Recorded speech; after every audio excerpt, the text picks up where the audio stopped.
Hello and welcome to the Recreation to Recreation podcast, the show where we explore the stories of people who have turned the activity that they love into positive change for our world.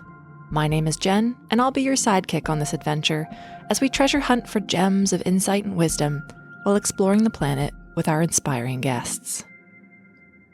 For today's adventure, we're heading to Costa Rica with Agustín to explore his world of hummingbirds, healing, and human nature.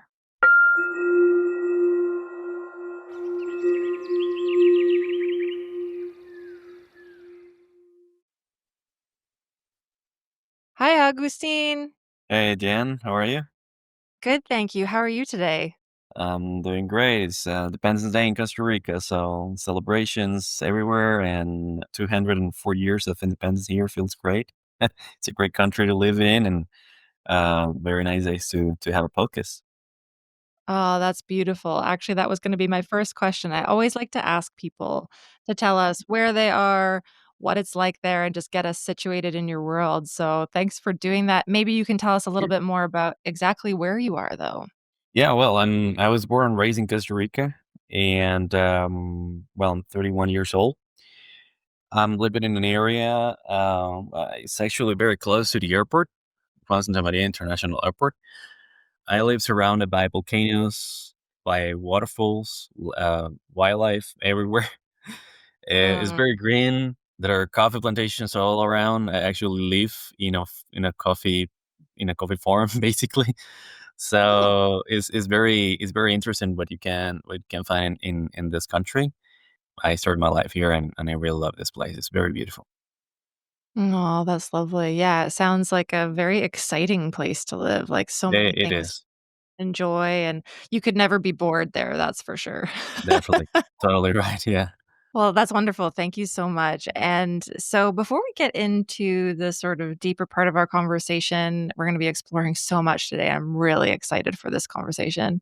I always like to start these interviews with some weird and wonderful questions. So, I hope sure, you're okay if I just, they're not really related to anything, but they bring me a lot of joy. So, of I hope course. you're Yeah, okay to just kind of adventure with me for a little bit. sure.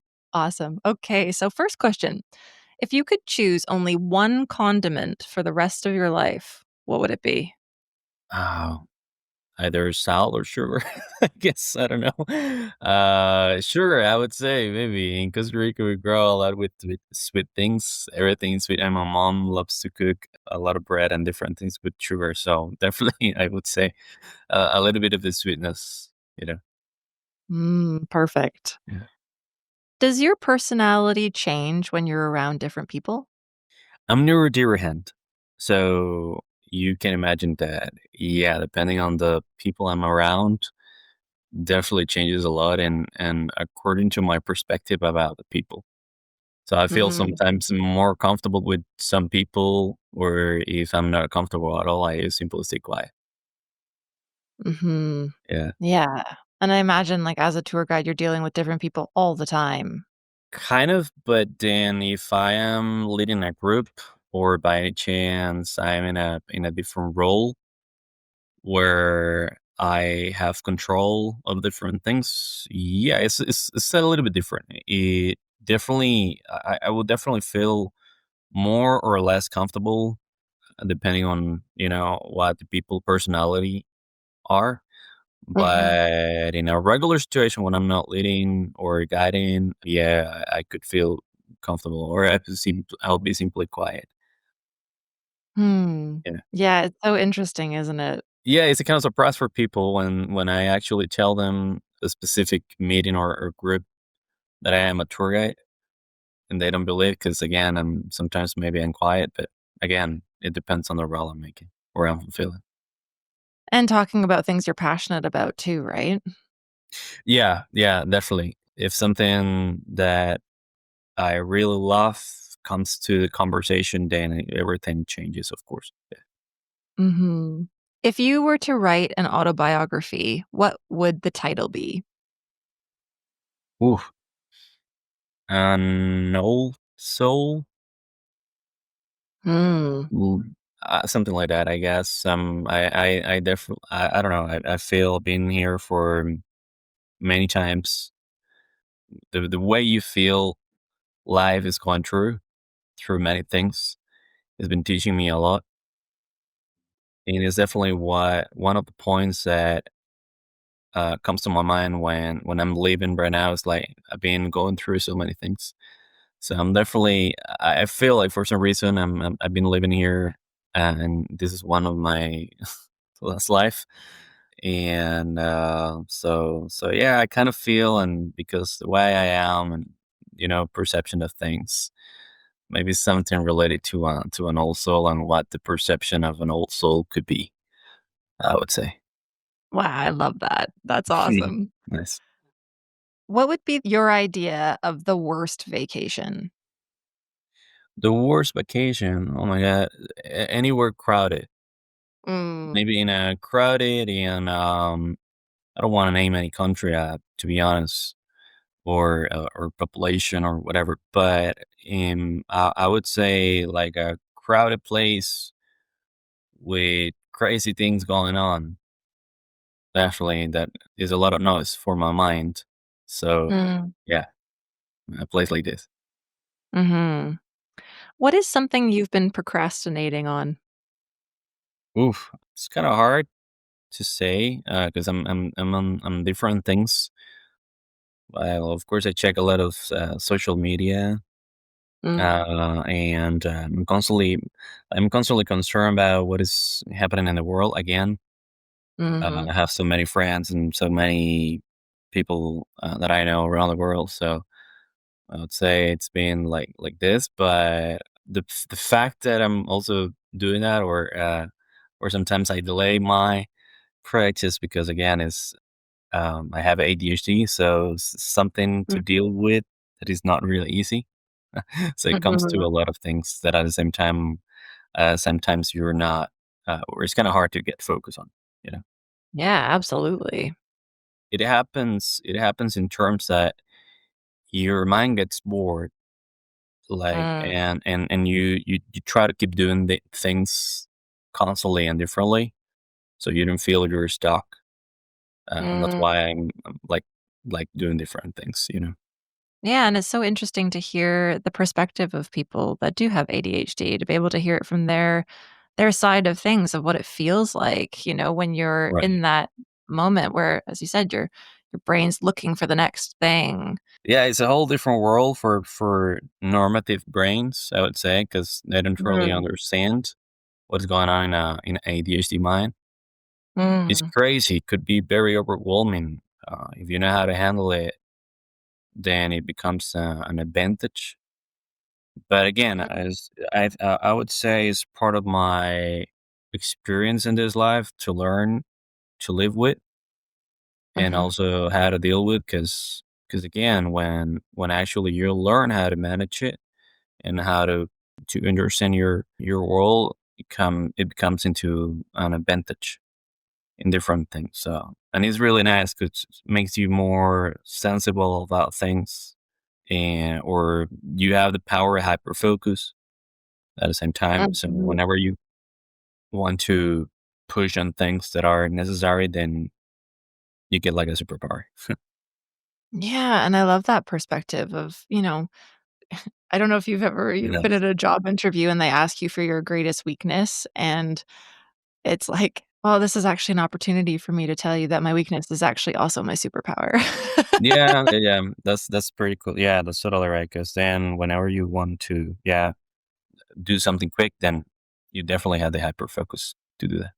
And I think it's just about learning that everything that we have happening in our lives, whether Right. it's Yeah. internal or external, is an opportunity to get to know yourself better, and it sounds like you've really done that with this particular part of who you are.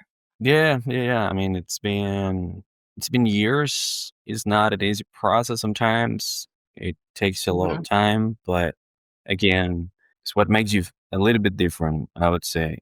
And mhm, even though for some people, whenever they think or they consider they're weird, it's totally the other way around. It's just the fact of being different doesn't make you really weird, or it's not the fact that you are like abnormal, let's say, or mhm. special. is your brain is wired in a different way, Right. and it's just a matter of knowing that that makes you a little bit different, but that's it. It's part of life. That's right. We've all got our things. Right. Totally. If you got to design something that you knew could change the world, what would it be? Well, I think maybe this is pretty deep somehow, and it comes to humans' mindset, Mm, the current political situation around the world, and how the humans perceive that. Definitely have to change. I would say I'll base that part into common sense that we can mm, all agree. And whenever you notice that our country is doing better than others, like, and I can put an example, Switzerland, the majority of the population have the power to decide what they want to do for the country, and it comes in terms of common sense. What is better for country, for the world? I would say I would start into the humans mindset, because let's try to see what happened in the world. It's great he had the power to talk and to debate and bring ideas in terms of whatever, even because I'm very neutral. Like, I'm in the middle. I'm in Costa uh-huh, Rica, so I'm not Democrat, I'm not Republican, so I don't mhm, want to confuse anybody here. And in my country, I don't have any political party I prefer the most.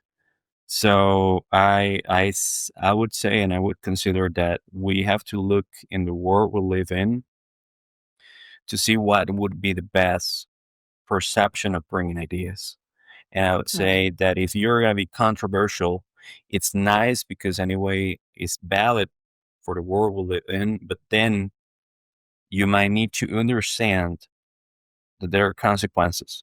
And those consequences, because of the world we live in, might not be the best, and that's why things happening.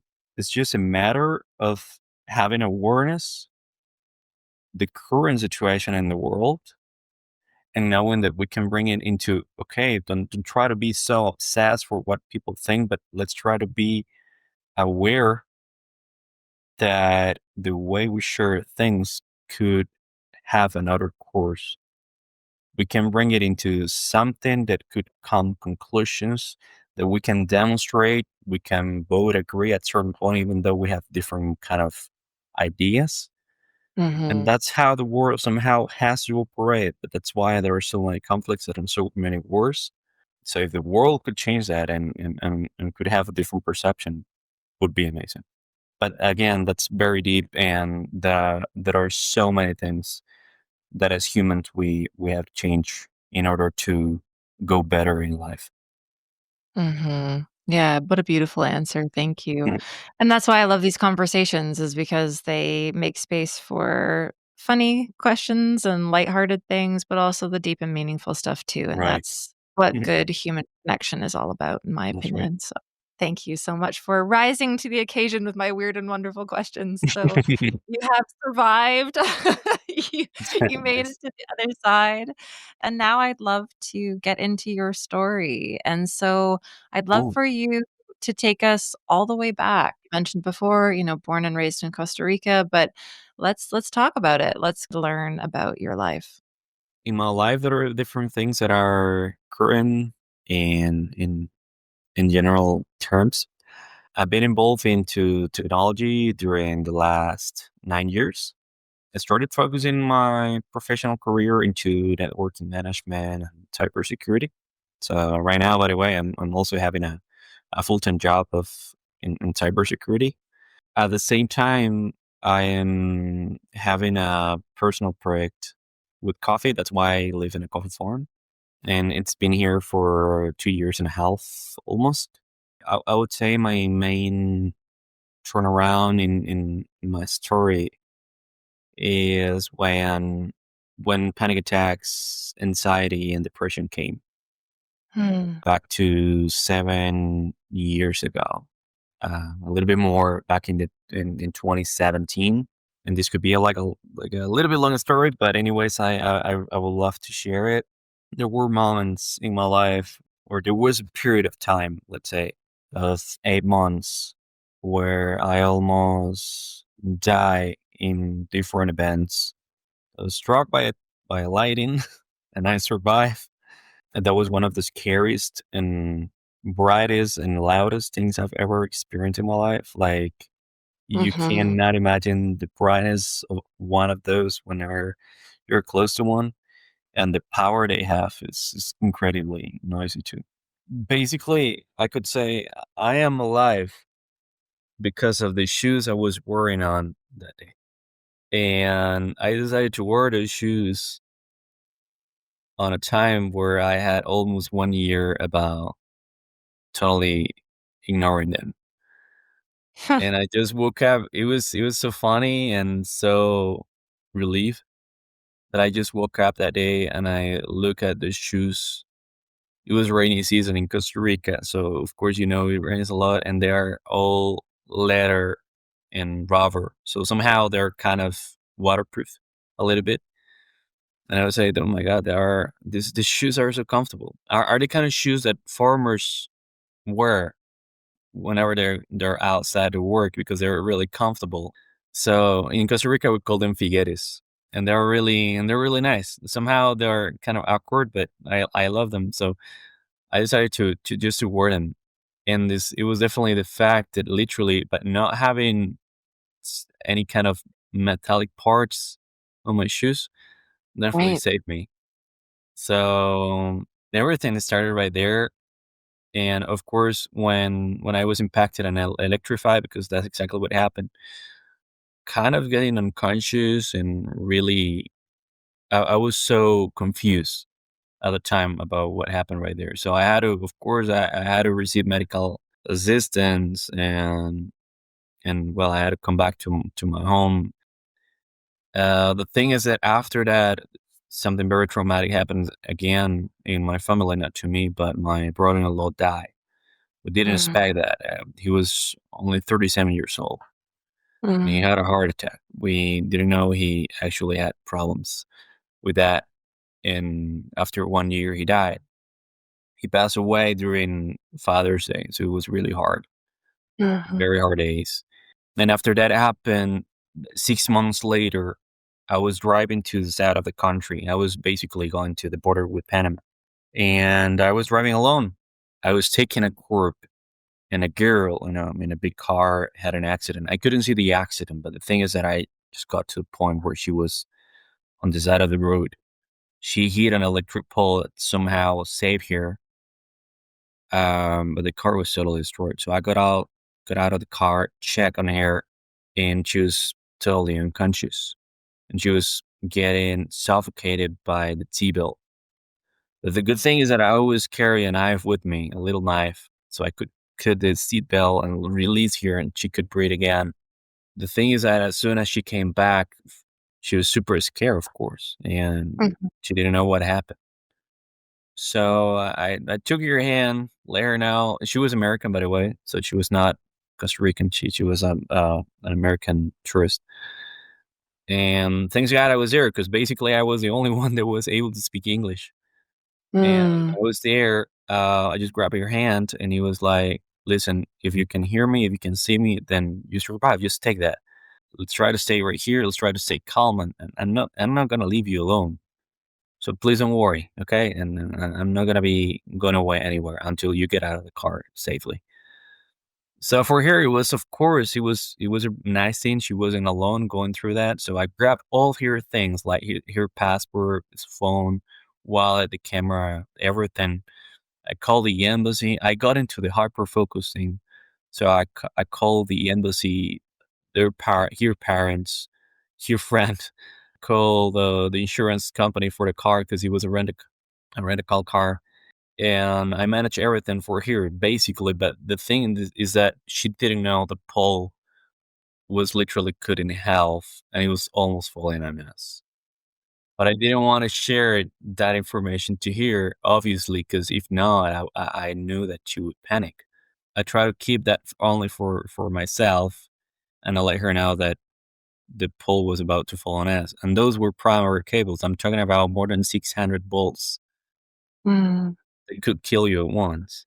So I didn't truly know what was about to happen, but I had to stay there for almost 2 hours, helping the emergency teams, the police, and everybody around because they weren't able to speak English. So I was basically being used as a translator. So I stayed there, got out of there, and it was so stressful that I had to stop because I had to throw up. I mean, basically, it was vomiting. The sensation. It was so dramatic, you know.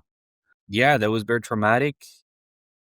But the good thing is that she was able to. Well, she was taken to the hospital, Mhm. and after that, we were in communication for a while, and then I lost your contact.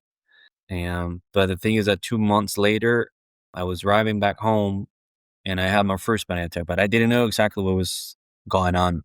I almost lost control of my car, Mhm. and I was going in a highway. And when that happened, I didn't know what was going on. Like I just went in panic. It was, of course, very traumatic, and I was feeling very uncomfortable sensation on my chest. And as soon as I just felt that, I thought it was something in my heart on on. And at the same time, 6 months before, my brother-in-law was dying. Right. So, of course, I was extremely scared because I was 24 at that time, but I was feeling I was dying.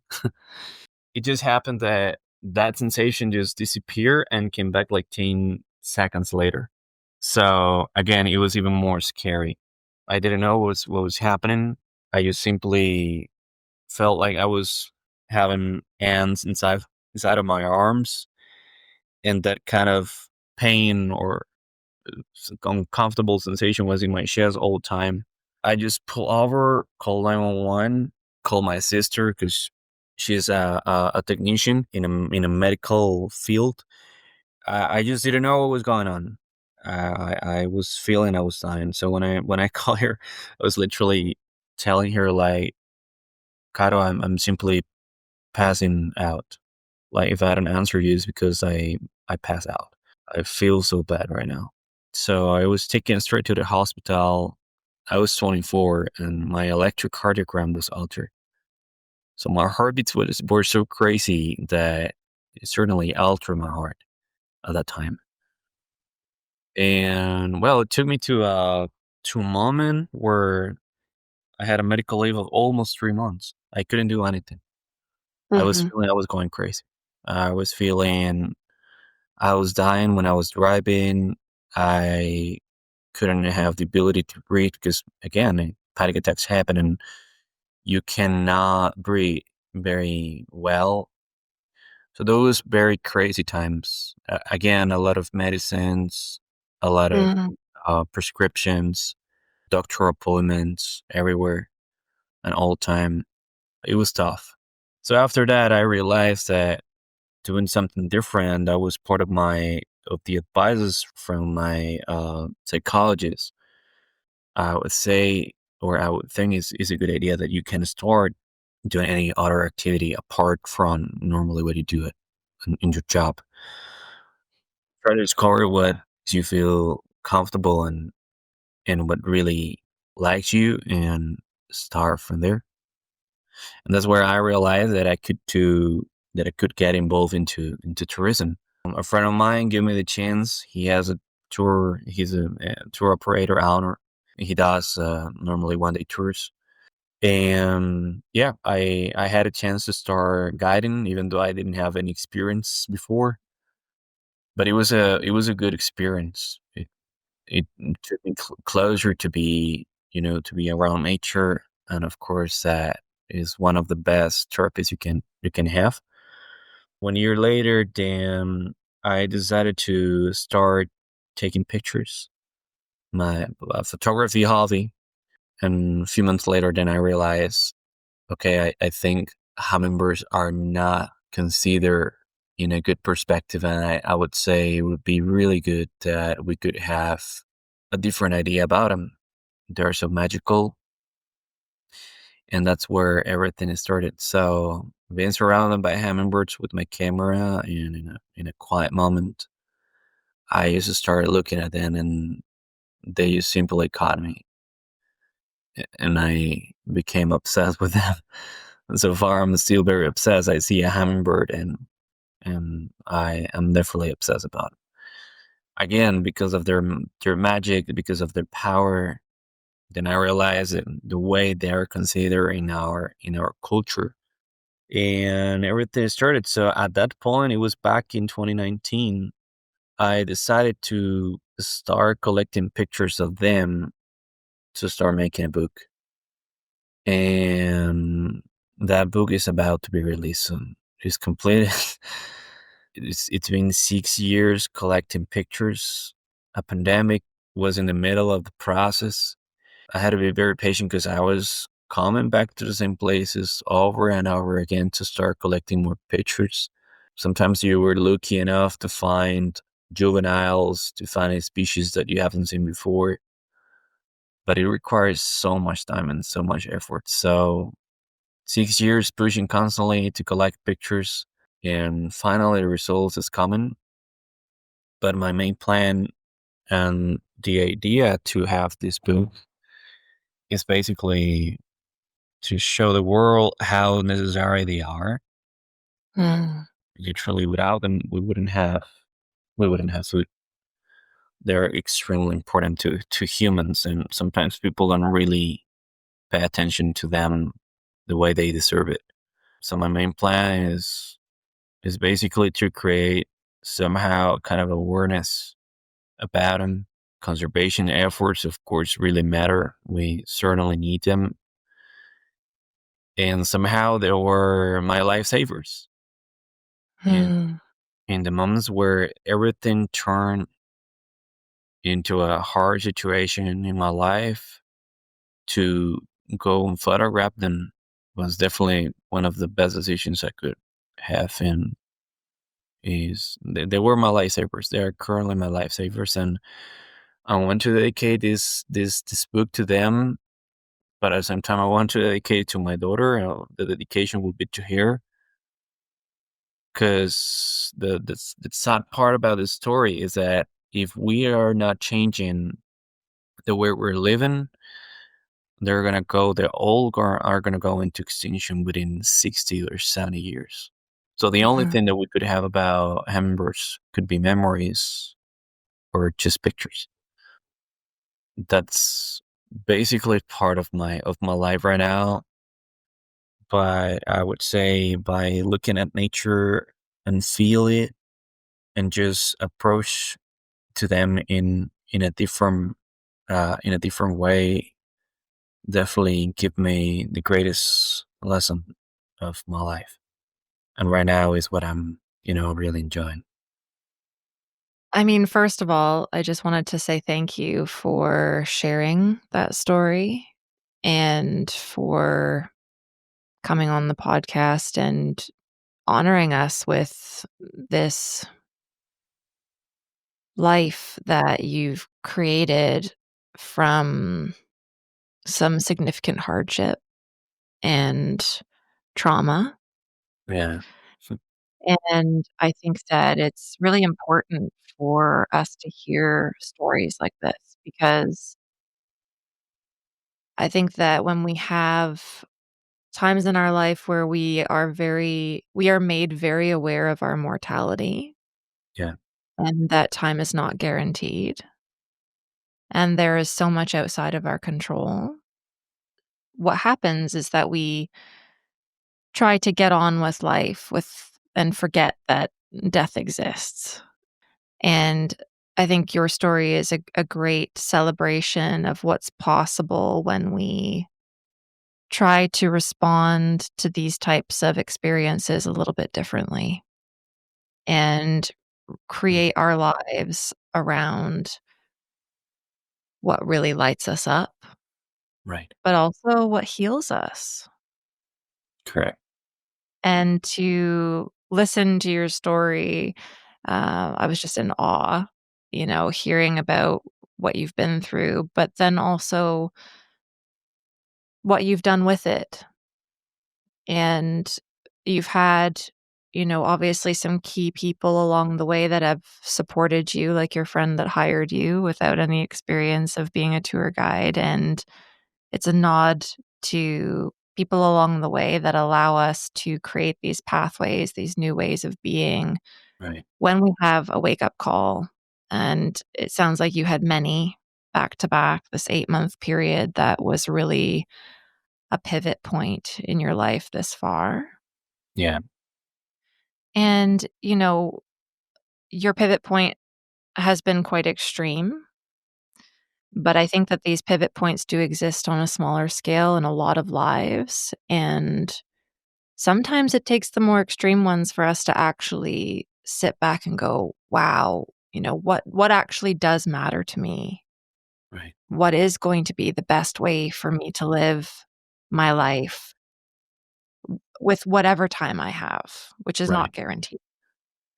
And so I have so many questions. Of course. And, this particular topic is very near and dear to my heart, as a death doula, and I spend a lot of time sitting with people at end of life Right. and looking back on the ways that they wish they'd lived differently, maybe because they didn't get wake-up calls along the way. And so I think it's also heartening to hear stories that, although all of these things that happened to you, we wouldn't put them in a tidy little box that says, "I'm glad these things happened," necessarily, if someone was looking from the outside. But listening to you, and I'm not gonna put words in your mouth because I don't believe in doing that, but I'd love to just hear a little bit more about how you see that 8 months, and I'd love to know a little bit more also what life was like before that happened. So, like, what was childhood like? And obviously, we've gone through the trajectory of you finding this obsession and passion for hummingbirds Right. and them becoming this lifesaver for you and this healing presence and a focus and you wanting to give back to them what they've given to you is what Right.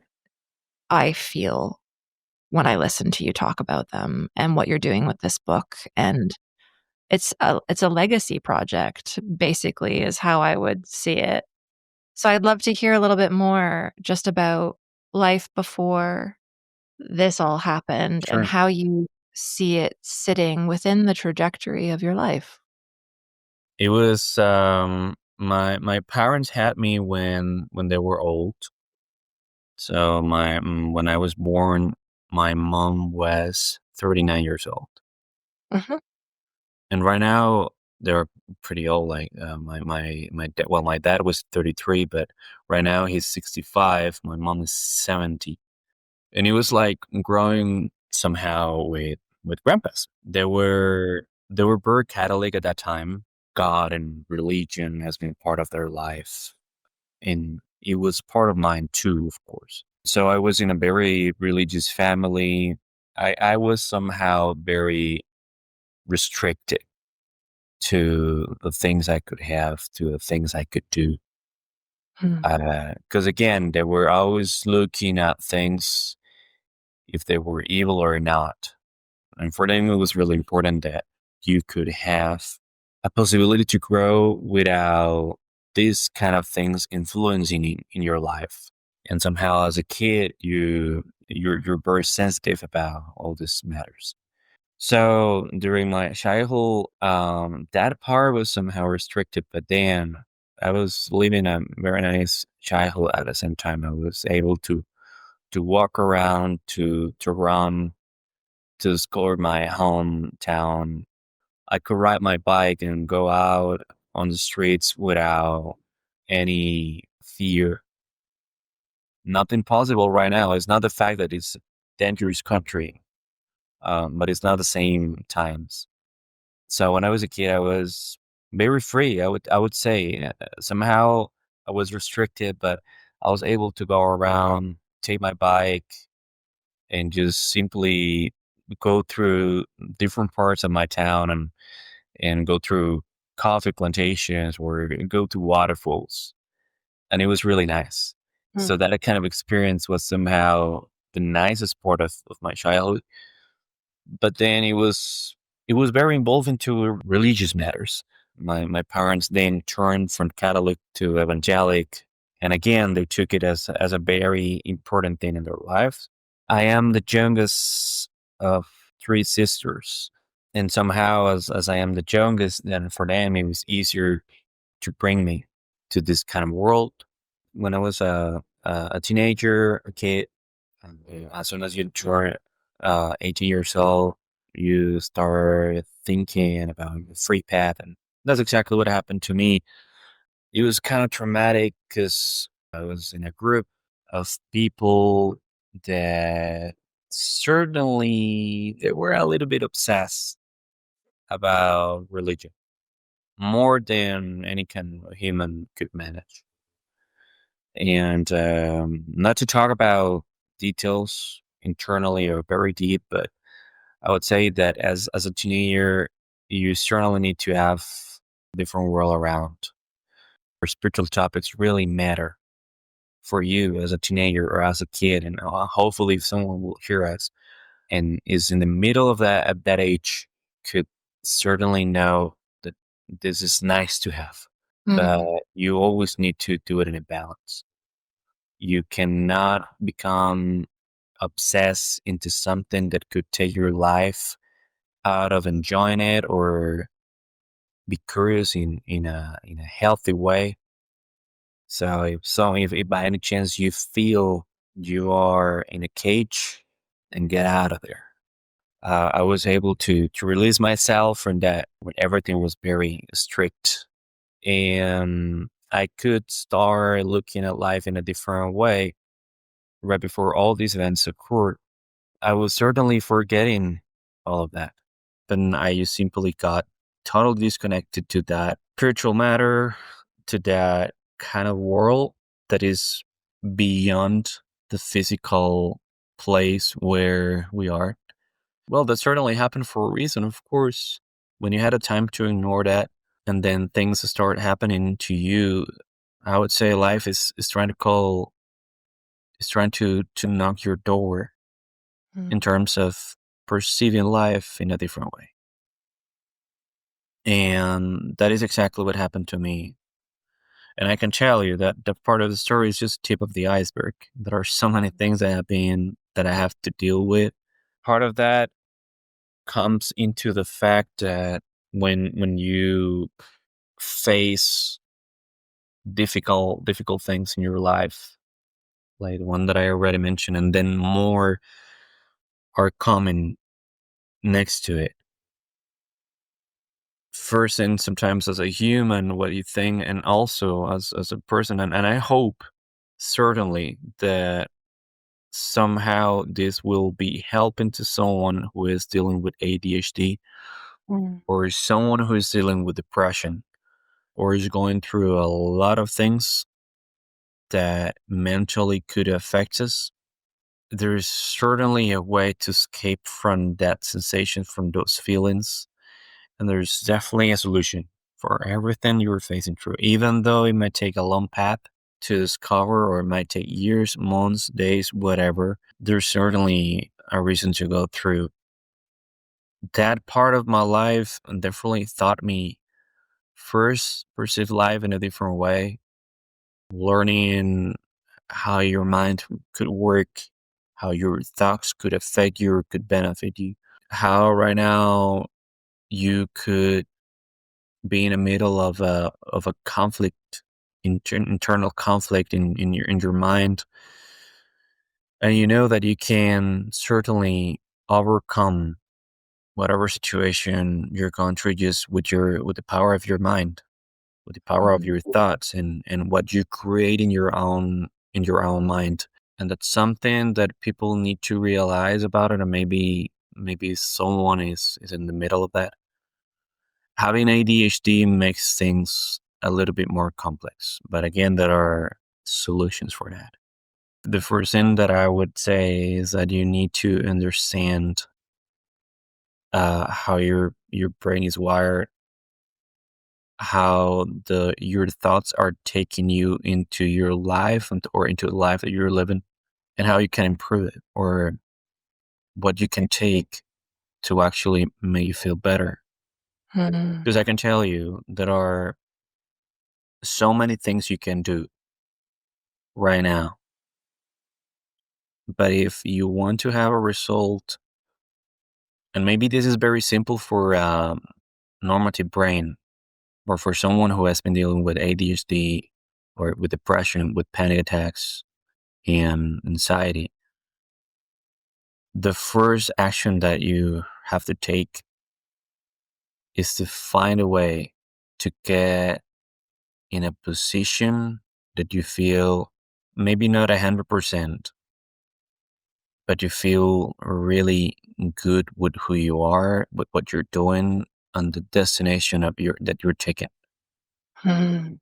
Because when you try to create things and you're in the middle of depression and you try to start thinking that things could happen or could start happening in your life, and you haven't taken the fact that the first step you have to do is actually to start finding the way to make you feel better, you're not gonna go anywhere, sadly. Or maybe you could, maybe you're very capable, or you have experience about doing different things. But it's really hard. And in future, when you take a look back of the way you feel, that you don't have this kind of feeling or gratification about doing things, or you don't feel at a certain point there's gonna be a way that you don't feel motivated enough.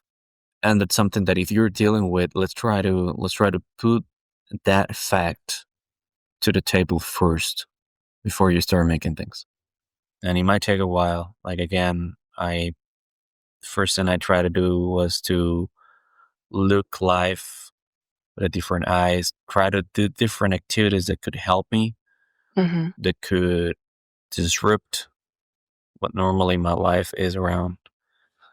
It's so beautiful that by doing that, sometimes you find things as a key that open different paths that will become like a life project, like right now with the hummingbirds.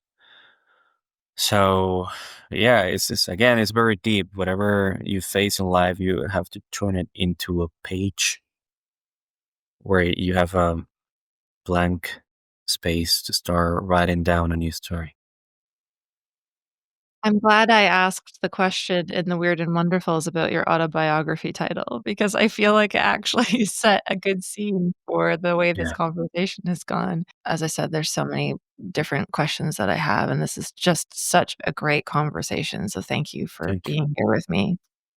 I heard a great quote from Jim Carrey about depression, and I don't know if you've heard it, but it really had me seeing it in a bit of a different light, and I'd love to see what it brings up for you. He said, "Depression is our need for deep rest from the character that we've been playing." Oof, yeah. It is important that's totally right about even taking a break, but Mm, realizing again that the first path you need to take is to start looking at the way you feel and mm. finding a way to make you feel better.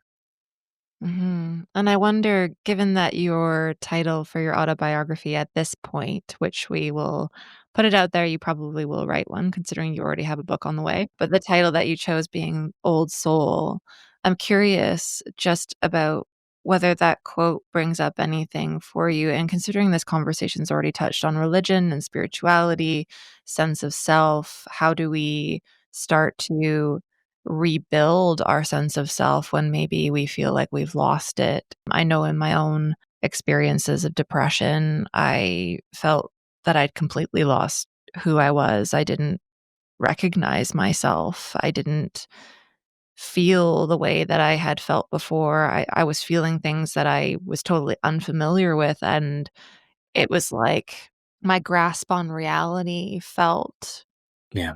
loose and non-existent at times. And so, like you were sharing, the slow process of rediscovering the things that bring you joy when it feels like joy is impossible to find, and just being willing to take your thoughts one by one, witness them, see where they're coming from, not having to necessarily fix anything, but like slowly rediscovering not just who you are, but who you want to be, and having enough space, gifting yourself enough space Yeah. for the rest that's necessary for creativity to come forward, new ways of being to come forward.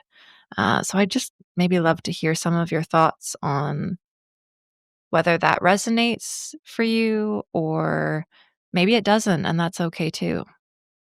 Is very and I would say it's very familiar the way you felt when that hit you, because sometimes I it's like people wonder themselves why specifically they are facing what they're facing, and sometimes you simply deny the fact that this is happening when you are in the middle of depression. Like, I can tell you from my end, it was really intense because it was coming together with panic, with a very intense fear of living. Like, I can tell you literally, when the first panic attack occurred, and a couple of days after or 3 days after that, I was wondering in my mind if I was just going crazy, literally.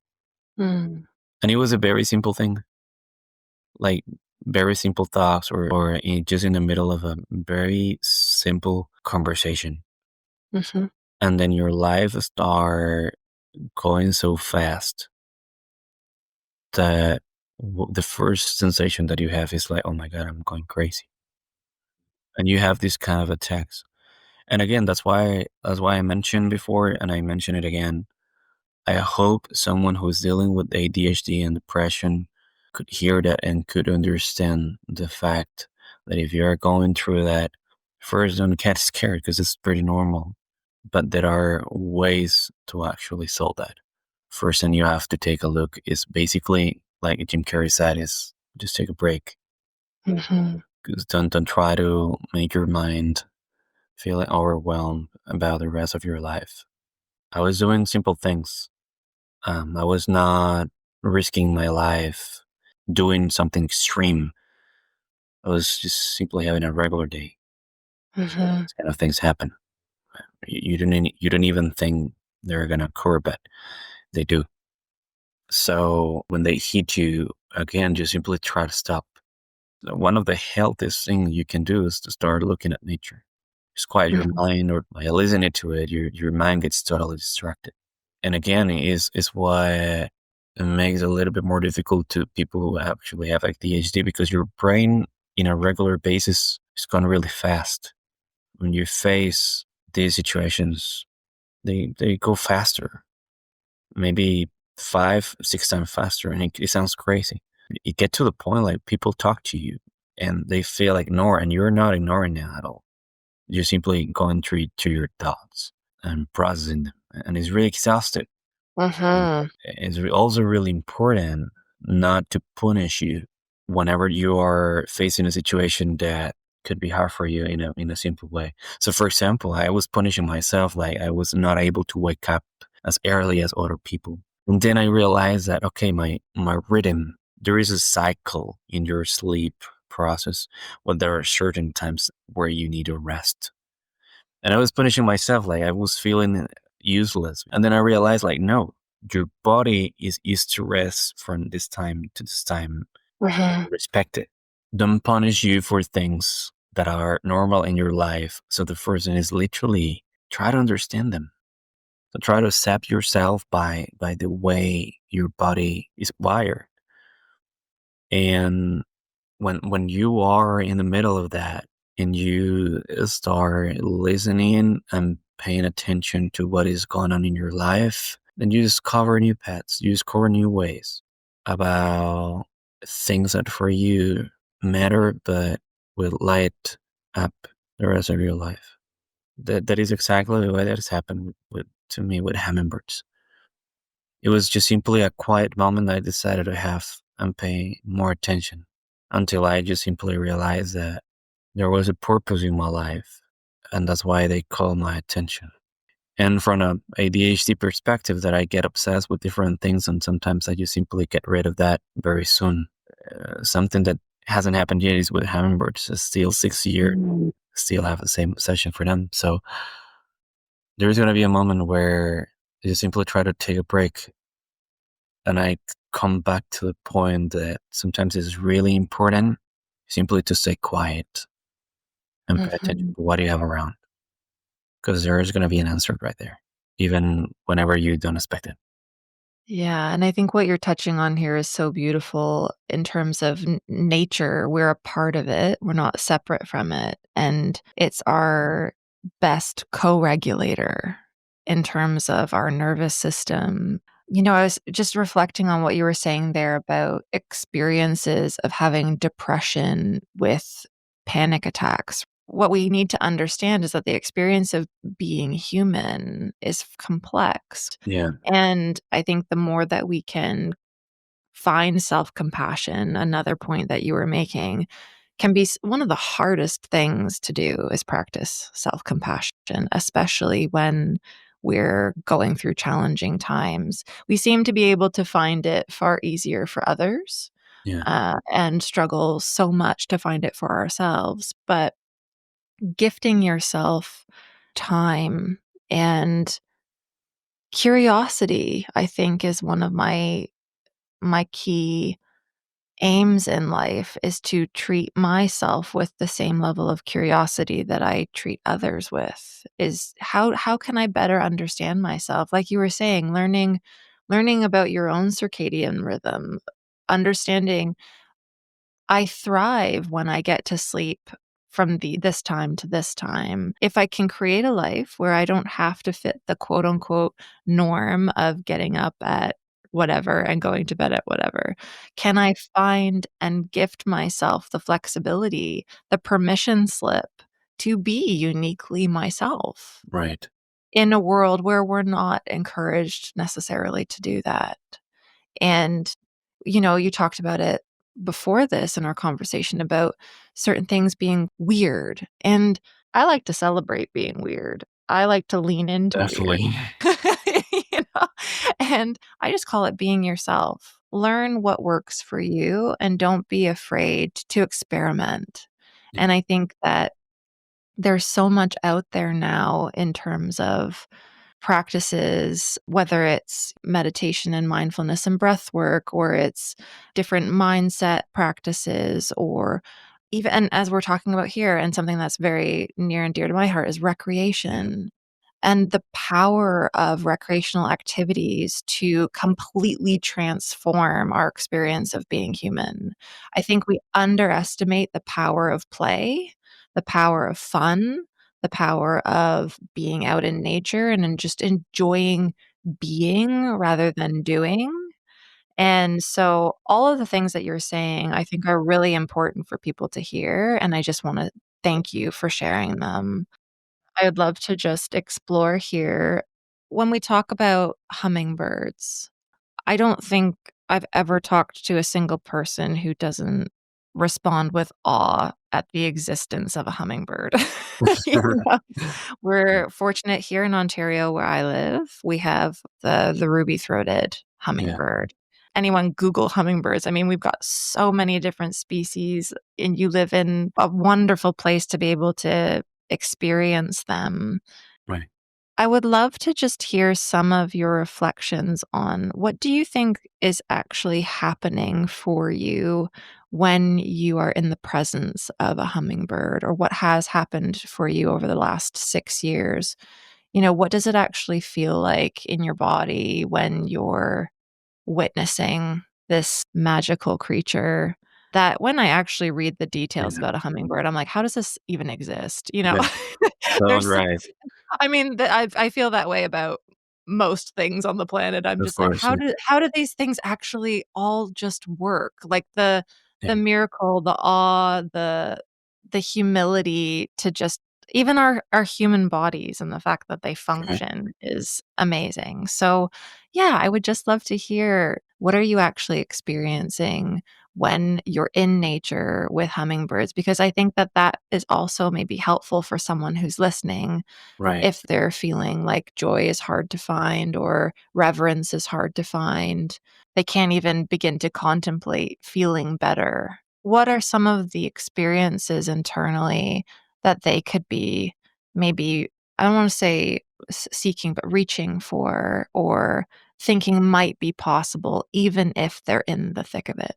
Well, just to start with that, and maybe for those who actually don't truly know a lot about hummingbirds, one of the craziest things about them is that they actually evolve from swifts.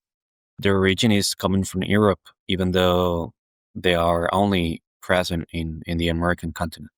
With the power of evolution and more than 20 million years ago, when they started migrating to these new lands where they were able to find more resources. Yeah, you mentioned is the second biggest family for birds in general in the world, and there are 363 species described, but a lot of them have more than one or two subspecies. That are species that have 8 subspecies that are specifically endemic to regions. In Costa Rica, we have many of them, by the way. So that's the magic about them. So in general, if we could count the subspecies of hummingbirds that are more than 500 around the world, which is a lot, and knowing that they are one of the new evolutions and they were able to thrive and survive through age of eyes in different periods of times where they were complex is incredible. But talking to your question and experiencing them, the first thing that comes to my mind first is this story about the way they are considered for our native groups here in Costa Rica. Specifically talking to the Berbers. Hmm. So they're currently living in the Atlantic side of the country, and they consider that hummingbirds are messengers of the gods. Hmm. So the purpose of having them is because they are delivering messages from those who are above us, from those who actually pass away, and they want to send us a message to tell us that they're doing well. That's why normally you have a hummingbird visiting you, and that's one of the things that started happening to me in a crazy way when I started paying attention to nature and more specifically to hummingbirds. Could name the stories that I know people could actually find in a good way, and they can realize that if they start paying attention to nature and wildlife, it's magical what they can find. In Costa Rica, we have a species that are fully endemic, and they are only found in the Pacific coast. It's called the mangrove hummingbird. This guy is currently critically in danger, and I'm talking critically is that the population of them is decreasing a lot. Human development is taking over the mangrove areas, and of course, they feel it, and they don't want to go beyond 3 miles away from the mangroves. Their existence is just there. So when I was finding my way to discover the species around the country, I was so obsessed with this guy. And I was taken to a place where we know we could find it. I was going with a friend of mine, and he was explaining to me like, "Dude, don't make your hype, your hopes really high." Because last time I came here and I spent like 2 hours trying to find good just saw a glimpse of the hummingbird. You already know that this is a very endangered hummingbird and it's very shy. That if you don't see it, well, that's part of the nature. And it was really late. It was 5:20 the afternoon, and the sunset starts at 5:45 or so. So I barely have like 20 minutes to take a good picture and to actually see this guy. And I found it just perched on a volleyball net. Crazy thing ever. At that time, I was having a camera with a lenses that were really allowing me to capture very good details about hummingbirds. So I gotta go very, very closer and closer and closer. And there was a moment where I was literally 4 feet away from the hummingbird. Like I was super close. And I just simply forgot about my camera at that moment. And I just witnessed this guy. What I just found out at the moment is that, oh my God, I just realized I'm so close to this guy. They're very shy. They're extremely shy and they are in danger. And I'm so close. What is happening right now? I couldn't certainly believe that. He was constantly just moving the head to me and looking at me directly. And I literally have pictures of this guy just looking straight to the camera, looking at me straight. And I felt at that moment that he was giving me a message. And the message is like, dude, I'm disappearing. So just give me a hand, please. He was comfortable, but the way he was moving the head was like desperate.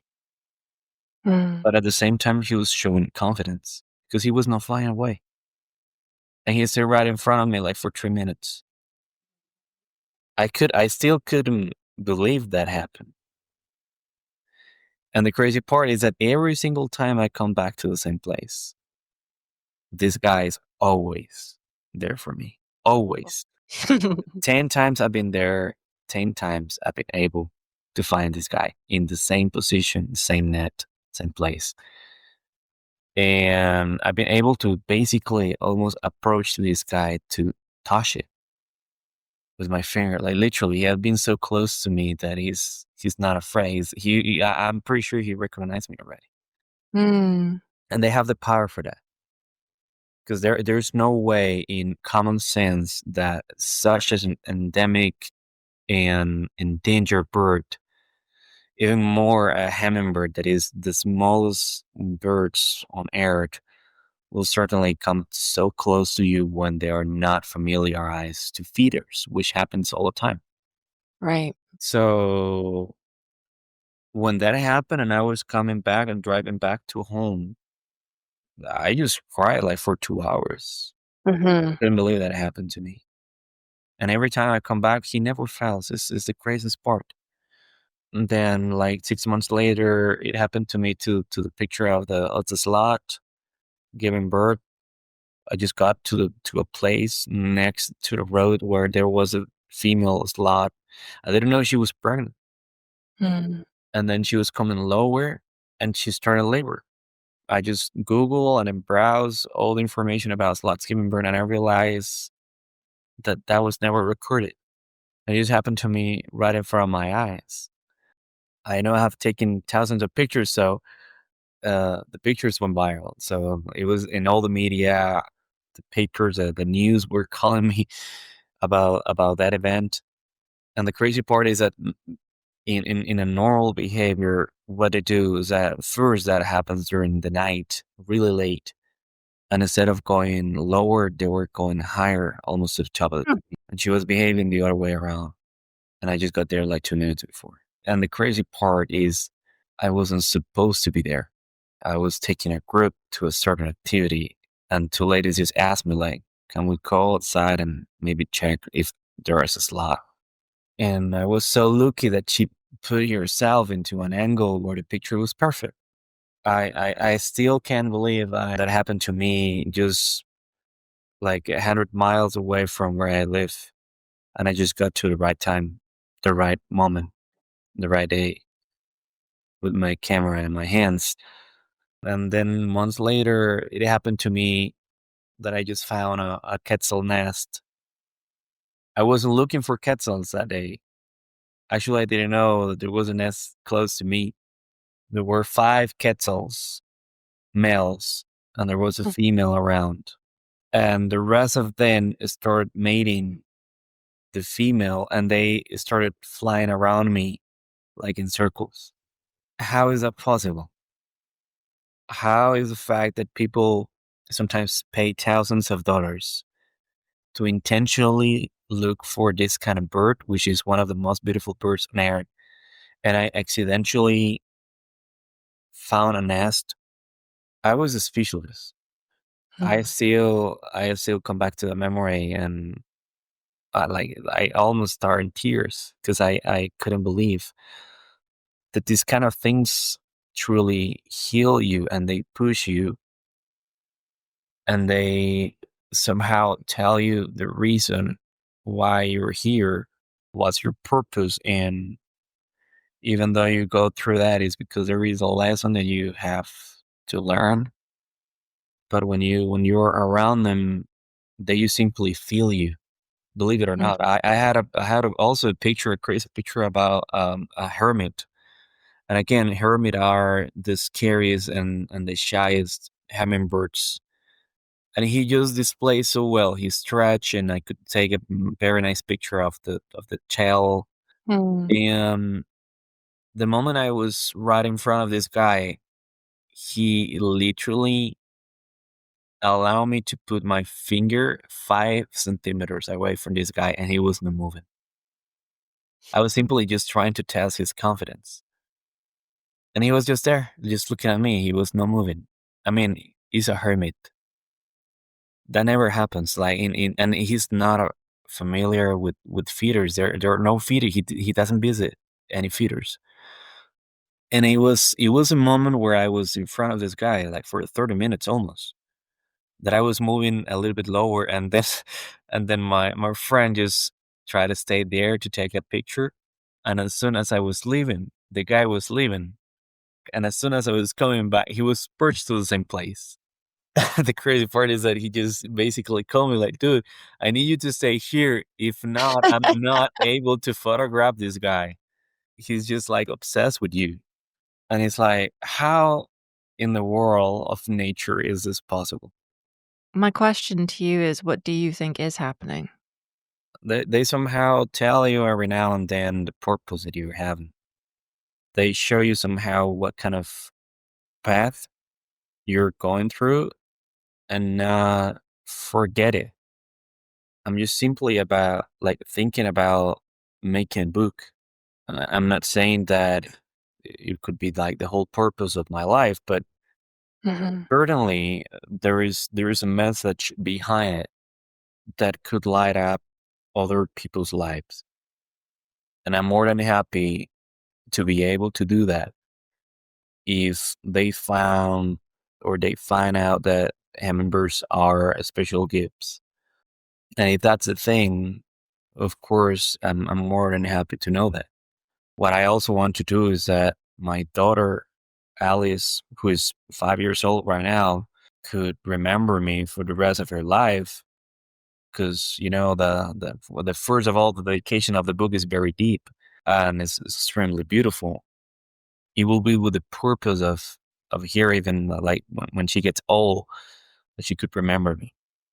Not only for the pictures I took, but for the message that I try to share because of this book, because of the fact that I could find a way and I could find a purpose of lighting nature in a way that people hasn't seen it before. And I'm not saying like I have the best pictures of the life, but I'm pretty sure that as soon as the results are coming, people haven't seen hummingbirds the way they are picturing that book. Because the pictures is not just random pictures I decided to take and put it in a book just because the bird I was photographing is beautiful. There is a whole message behind it. When people realize about it, I hope they're gonna feel what I felt when I was around them, and hopefully could give them a chance to see life in another way. Hmm.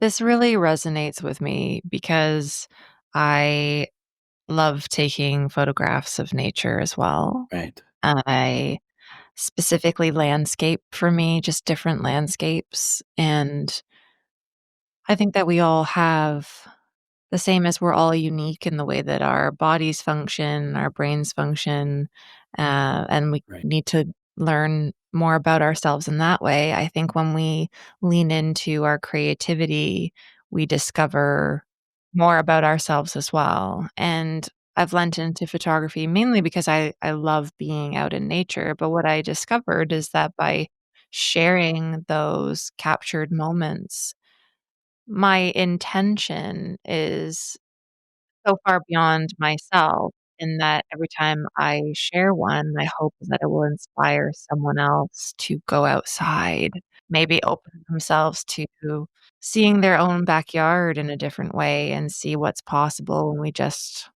move our head a different direction or we look at a cloud a certain way. And when I was listening to you earlier, and I think I even mentioned it, like this book that you're creating, it reminds me very much of a legacy project. And when you started talking about your dedication to your daughter and knowing that in the creation of this book, you're giving her an opportunity to know you better through your creation and through your capturing of these beautiful moments in nature that you've seemingly been gifted.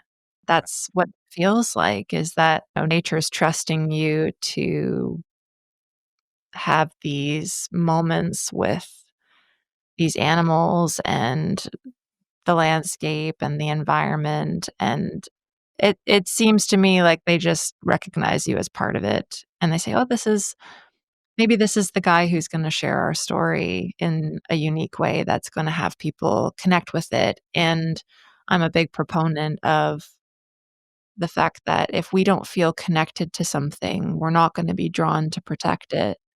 And we need more people out there feeling connected to whatever it is they're passionate about. In this case, it's nature and hummingbirds Right. and wildlife, but whatever it is people are passionate about, go out and share it, speak about it, share photos, share moments. Don't be afraid to go out there and live from that place of passion because I think it inspires others to do the same, and it also inspires people to take aligned action to protect what they care about in whatever form that Yeah. makes the most sense for them and within their capacity and what's available. But I'd love to just hear your thoughts about as you publish this book, which is a huge undertaking to put something together like that, and I Yeah. can feel the love and attention and intention that you're putting into it. What does it feel like to be nearing the end stages and to be putting this book out there into the world? And then what's next? Is really excited because again, it took years like to collect all the pictures, or at least to find the connections for this one to collaborate with the book. 95% of the books, the pictures in the book are gonna be mine, but of course I wanted to share the beautiful art from my friends, and that's why they were so happy to collaborate, and I'm so thankful with them because it's really close. Like literally, we're just 2 weeks away to have Wow. everything ready. The design is the part that is taking a little bit longer, but again, we're making sure that the book will be well designed and people can understand it. From a kid, from a scientist, from a regular people, biology, they can have nice information, and for everyone who might want to read it and have it, and admire the pictures that are right there. Next step is to keep growing with the book. The first thing that of course I want to do is like to publish it and to let people around this country and the world the purpose of the book. what is behind it, why the decision, that I already shared with you was taken. I was really touched by their magical way they are in our world. Technically, if we take a look on their physical attributes, the speed of their wings, the way they evolve, is like a creature that was designed by by another world's technology or other universe. And just the way the beauty they have, the colors they have, the feathers, everything is just magical. So I was certainly touched by them to follow a bigger project in terms of conservation as well. I don't have a roadmap right now because, again, the plans could change at certain point. I want to use a book as a first step to start creating something bigger, to start convincing people that they are worth to have in this planet. And we certainly need them all the time. Like, they're essential and fundamental for the mankind existence. And also, well, I'm working next to the project with the book, with the coffee project I'm having that is called Bitsu, because we have coffee in Costa Rica and we have one of the best coffees in the world. And one of the reasons it's so good is, again, is because of pollinators, and the magic of pollination comes from hummingbirds as well. They go to the flowers, they pollinate it, but at the same time, is that the nice part is that they live around coffee plantations, and they even nest in coffee plants. Mm. So, talking about coffee and existence of human life, coffee is the second product with the highest sales on earth, and the first one is petroleum. So you can imagine the impact of this product around the world is Mhm. huge. Yeah. We could literally say that the whole world runs by coffee. So knowing that coffee is so important in Costa Rica and hummingbirds somehow are necessary to keep us here, Mm. my main plan is to, well, first create awareness as a human, because I'm also considering of creating an ONG that could tie efforts with other people, with other groups, with the government to create laws to protect them. Right now in Costa Rica, there was a great step that we took a couple of years ago, and they were created as a national symbol, which is great because there are 21 symbols, national symbols in Costa Rica, including the white-tailed deer, the sloths, the typical ox cart, different elements. But the last one that was created was the hummingbird, which is great. And somehow, because they are a national symbol, is required by law to protect them. Mm. And more efforts are needed. And I could say we could go straight and create an organization that could join efforts in terms of creating something to protect them. But I would say deeper to the fact of creating an organization or a group of people that would work together in terms of conservation of hummingbirds is that we as a humans need to understand that we cannot live the way we're living. Mm. The first step, once again, talking about depression. The first thing you need to be loud about is to work on humans' perception and educate it in the way that they are conscious. Mhm. Consciousness is a fundamental and cornerstone of conservation. If we are properly designed as a human with consciousness, then the rest of things are like a chain. If we are not in this world to resonate with the consciousness that we need to have, nothing is going to change. We can create thousands of organizations or thousands of projects around and join efforts, but if we as a humans don't look back about what are we doing with our consciousness, then nothing is going to change, sadly. So this is very deep. We need to go in a way that we could understand each other. We need to stop fighting, arguing for things that are not necessary. If we could put our focus in terms of what can we do to work together, even though we have different perception or different ways of thinking, then we as humans are capable to take this world to where it really belongs to. And not only the world, but also us, to where we're supposed to be, according to someone or to everybody else's purpose. A Spanish doctor, which is great, Luis Alonso Puig. But one of his wonderful podcasts is that every single human being is here for a purpose. We are not here just randomly. There is something bigger, smaller in our lives, but there is always a reason for every single human being that is here, and there is a purpose behind it that we need to pursue and we need to understand. And that understanding comes with consciousness. That's the first step as a humans we need to take in order to conserve whatever we want.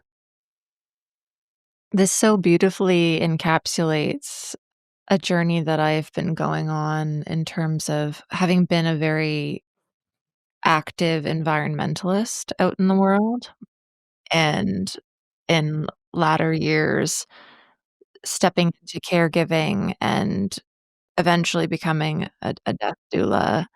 What you were saying there is that, consciousness is the cornerstone of conservation. If we don't look at the root cause, if we're always dealing with the symptom, with, as you said, another organization, what we actually need is more visitation to what's happening internally to us as human beings and our connection to each other, our connection to nature, and reverence for aliveness, for living beings, for existence.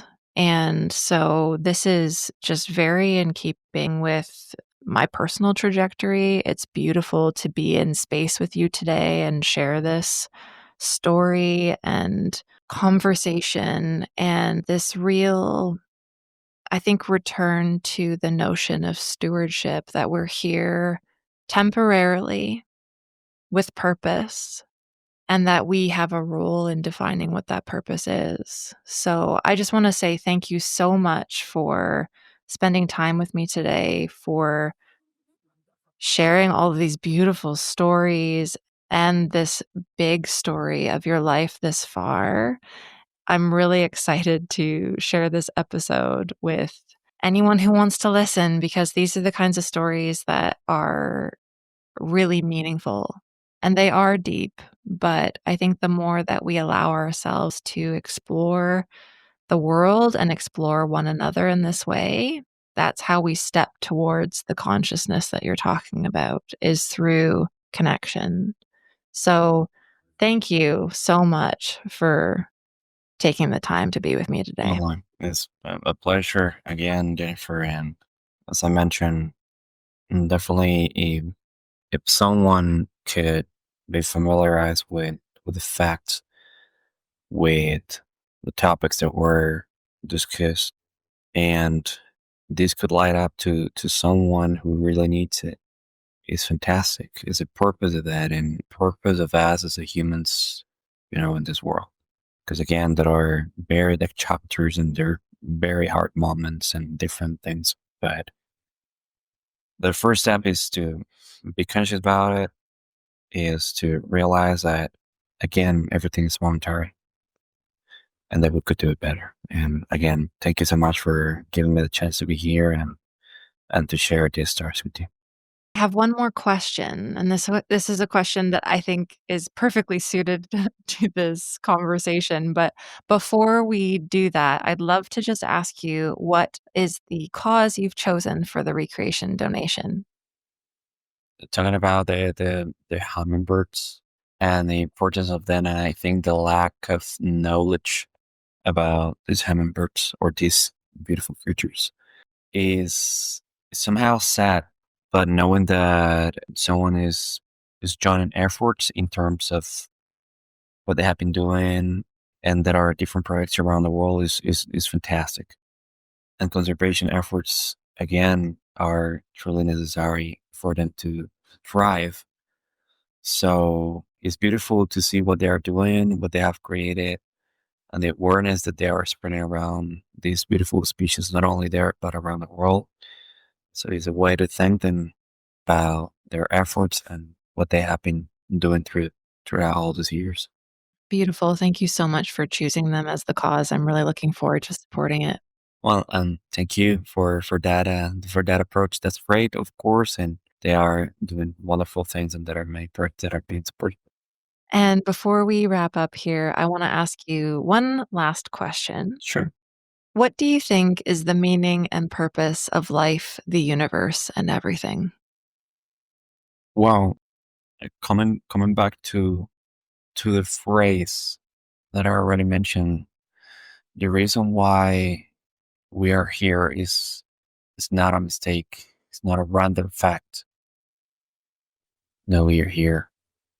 The universe is so rich. It's so abundant.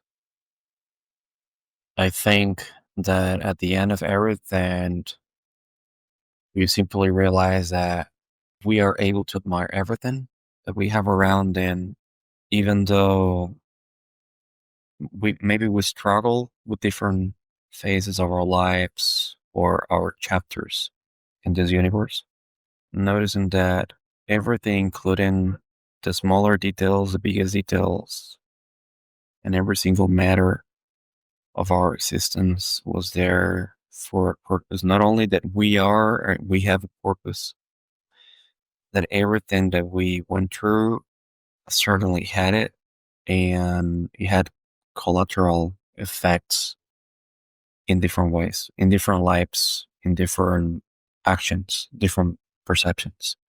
Again, I come back to the fact that consciousness come with that gift. If we are able to appreciate that gift, that purpose will be revealed somehow in the way we certainly expect. What a beautiful answer. Thank you so much for your time today. Yeah. No, thank you again for the opportunity of being here. It was a great experience of having my first book.